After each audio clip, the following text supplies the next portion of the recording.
नमस्कार दोस्तों, आप सभी का हार्दिक स्वागत है हमारे चैनल क्रोसेंट एस्ट्रो पर। हम फिर हाजिर हैं आपके सामने एक नए विषय पे चर्चा करने के लिए। आज हम चर्चा करने जा रहे हैं हल्दी के महत्व के बारे में। हिंदू धर्म में हल्दी को बहुत ज्यादा शुभ माना जाता है। कई पाठ पूजा और कई कार्यक्रम में हल्दी का इस्तेमाल किया जाता है। तो आइए आज हम चर्चा करते हैं हल्दी के महत्व के बारे में।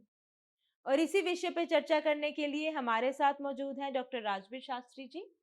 स्वागत है शास्त्री जी आपका। धन्यवाद। शास्त्री जी, हिंदू धर्म में हल्दी का क्या महत्व है?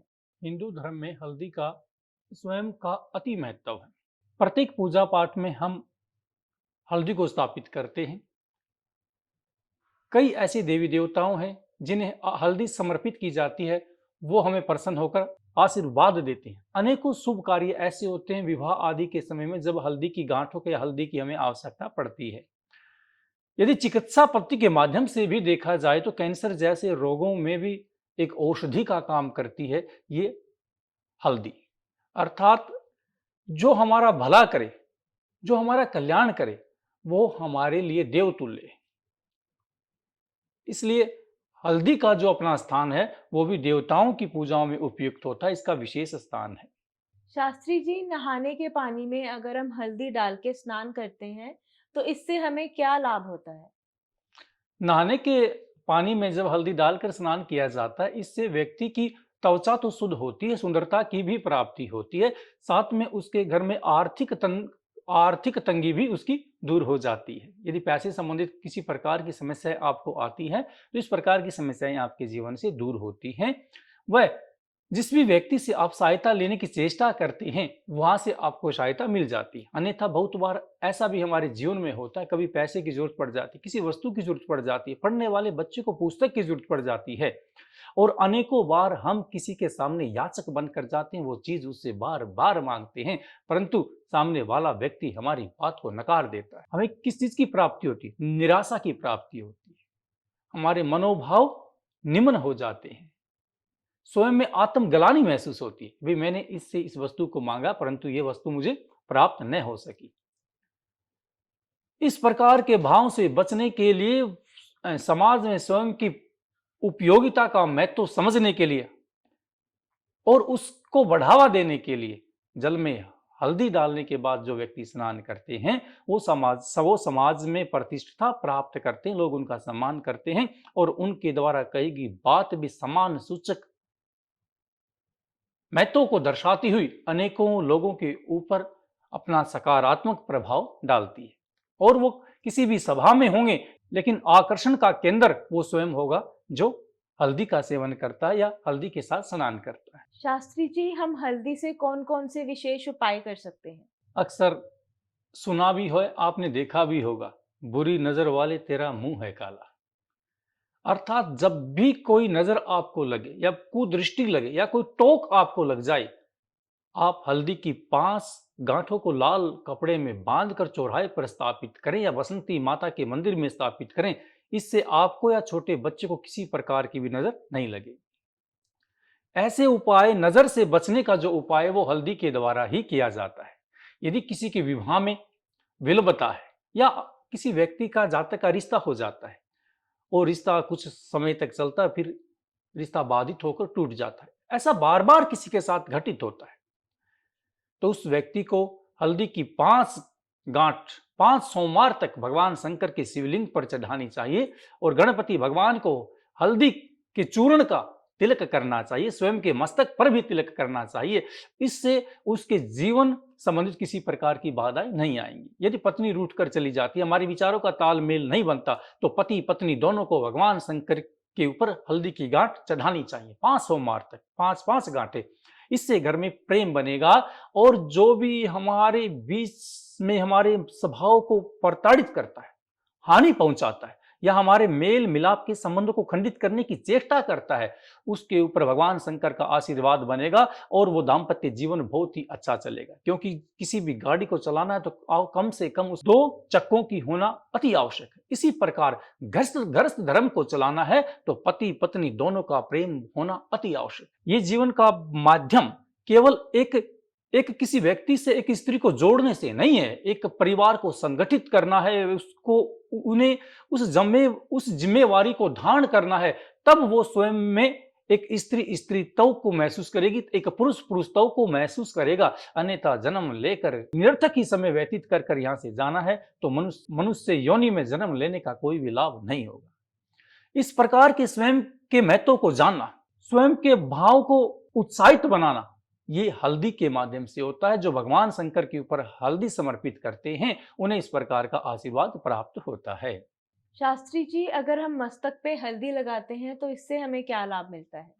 मस्तक पर हल्दी लगाने से अभिप्राय है कि जो हल्दी जैसे गुण है, क्योंकि हल्दी एक गुणकारी औषधि है और भगवान विष्णु का प्रतीक भी है, उनकी प्रिय भी है, क्योंकि पीताम्बर नाम से इसे संबोधित किया है वो भगवान विष्णु ही। पीले हैं वस्त्र जिसके, बहुव्रीहि समास के माध्यम से इस सूक्ति को कहा जाता है। जो हल्दी का पीत वर्ण का तिलक अपने मस्तक पर लगाते हैं उन्हें यश व तेज की प्राप्ति होती है और उस चिन्ह के माध्यम से वो पहचाने जाते हैं कि ये जो सामने वाला व्यक्ति है ये पीताम्बर है। पीताम्बर से अभिप्राय ये भगवान विष्णु का अनुसरण करने वाला है। तो इसी भांति उस चिन्ह से, उस तिलक के माध्यम से हम उसी मार्ग, उसी देव को स्वयं को समर्पित करते हैं, उस जैसे गुण हम प्राप्त करना चाहते हैं। शास्त्री जी, क्या हम घर के मंदिर में हल्दी रख सकते हैं? पूजन के समय हम हल्दी को वहां स्थापित कर सकते हैं। हाँ, पूजन हेतु हम हल्दी की गांठें लाल लाल कपड़े में बांधकर मंदिर में स्थापित कर सकते हैं, ये शुभ मानी जाती हैं। और मंदिर में अभिप्राय जिस प्रकार से नवग्रहों का पूजन करते हैं, षोडश मातृ का पूजन करते हैं या किसी विशिष्ट देव का जब हम पूजन करते हैं तब हल्दी को हम देवता के ऊपर समर्पित भी करते हैं। और जब किसी देव का स्नान किया जाता है, स्नान के बाद फल फ्रूट के साथ वस्त्र व पंचामृत वहां पर स्थापित किया जाता है, उसका भोग लगाया जाता है। इसी भांति एक इत्र की तरह, एक सुगंधित पदार्थ की तरह भगवान को हल्दी हम समर्पित करते हैं, जिससे लक्ष्मी व विष्णु भगवान अति प्रसन्न होते हैं और हमें आशीर्वाद प्रदान करते हैं। इससे हमारे नकारात्मक भाव तो दूर होते होते हैं, घर में शांति का माहौल भी बना रहता है और मन का भाव इस प्रकार व्यतीत होता है, जिस घर में हम रहते हैं वो घर नहीं, वो मंदिर है। मंदिर से अभिप्राय जहां पर मन को शांति प्राप्त हो वही एक मंदिर है, वही मन का एक दर है।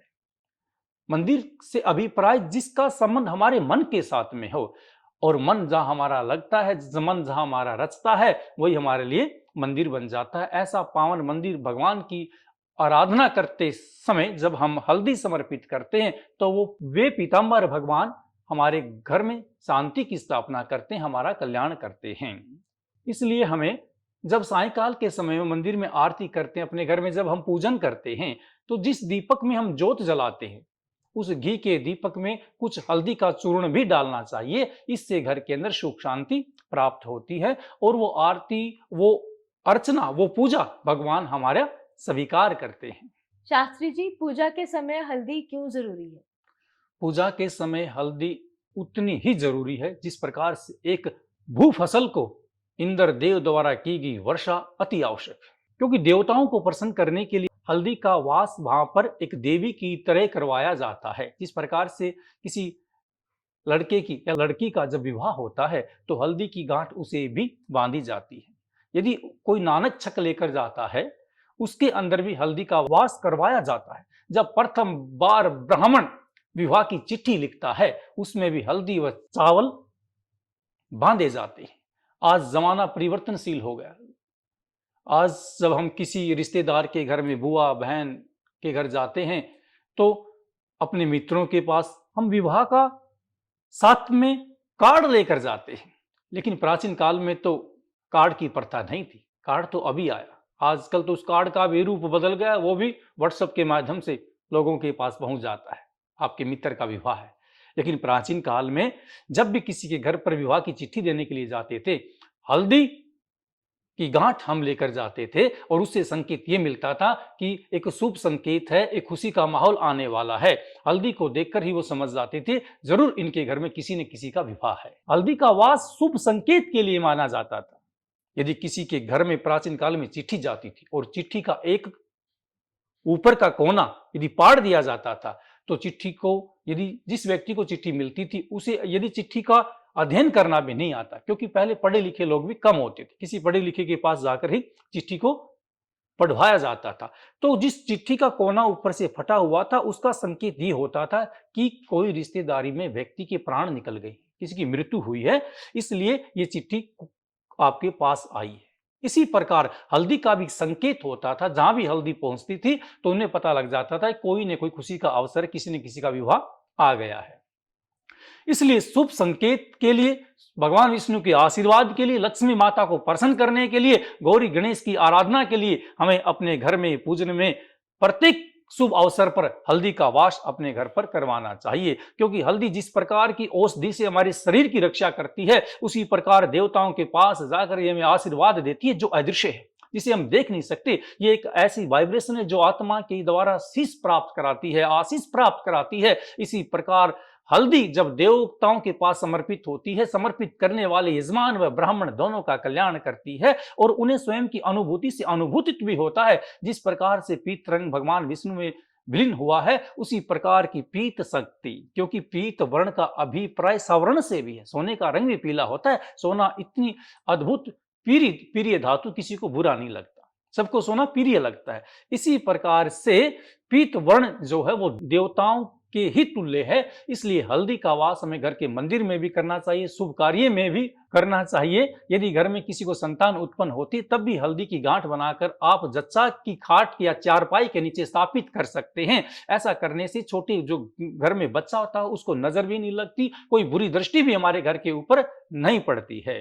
यदि कोई व्यक्ति बाहर से दूर से आता है, सीधा उसे जहां पर नव प्रसव महिला या छोटा बच्चा शयन करते हैं उस कक्ष में नहीं जाना चाहिए। पहले बाहर हाथ धोकर, अपने पैरों को धोकर, वस्त्रों को झड़काकर 5 मिनट तक बाहर बैठें, उसके बाद ही उस कक्ष में वहां पर प्रवेश हमें करना चाहिए। यदि हल्दी की गांठ हम पहले से वहां पर स्थापित कर देते हैं या कोई व्यक्ति दूर से आने वाला जल्दबाजी में हमारे घर के अंदर प्रवेश भी कर जाता है तो उसका बुरा प्रभाव हमें नहीं पड़ता। नहीं तो छोटे बच्चे को बीमार होने का ज्यादा संभावना रहती है, नजर लगने की ज्यादा संभावना रहती है, अनावश्यक बच्चा रोने लग जाता है। इस प्रकार की अनेकों प्रकार की व्याधि हैं जो इस मंच के माध्यम से मेरे द्वारा व्याख्यान करना भी इतना संभव नहीं है। जो भी रोग मानसिक व हमारे शरीर से संबंधित हैं, प्रत्येक रोग के ऊपर देव तुल्य कल्याण करने का जो कार्य करती है ये हल्दी करती है। ये बोलने में साधारण सा शब्द है, परंतु जब इसकी शक्ति की व्याख्या, इसकी यश का गुणगान किया जाता है तो विष्णु भगवान भी प्रसन्न होकर उस घर का कल्याण करते हैं। उस घर में पढ़ने वाले बच्चे कभी भी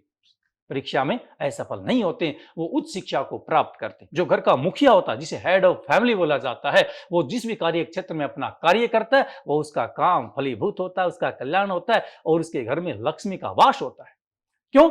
प्रत्येक वस्तु का एक वस्तु के साथ संबंध होता है। जिस प्रकार से एक अवस्था प्रिय होती है, इसी प्रकार से लक्ष्मी और विष्णु जी को हल्दी प्रिय है। इसलिए अपने घर में, अपने भोजनालय में, अपने मंदिर में और अपने मन में हल्दी का ध्यान अवश्य रखें। इससे आपका मन हल्का होते हुए अनेक प्रकार के मानसिक तनाव से रहित हो जाएगा।